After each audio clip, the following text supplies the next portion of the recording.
गेल्या 12 वर्षात भारताचं सागरी क्षेत्र अनन्यसाधारण विकासाचं इंजिन बनलं आहे, असं केंद्रीय बंदरे, जहाज बांधणी आणि जलमार्ग मंत्री सर्बानंद सोनोवाल यांनी म्हटलं आहे.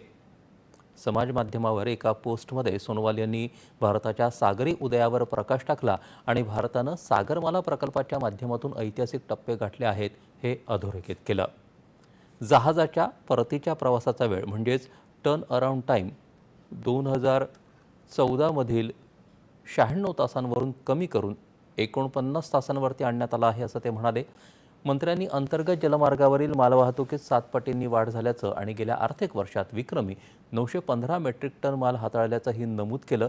भारताचा सागरी प्रवास पायाभूत सुविधांच्या निर्मितीकडून व्यवस्थेच्या विकासाकडे झाल्याचं स्थित्यंतराचं प्रतिबिंब आहे. व्याप्ती, कार्यक्षमता आणि सर्वसमावेशकता यांचा मेळ घालून हे क्षेत्र व्यापाराला चालना देत आहे, उपजीविका निर्माण करत आहे आणि संपर्क व्यवस्था मजबूत करत आहे, असं सोनोवाल यांनी म्हटलं आहे.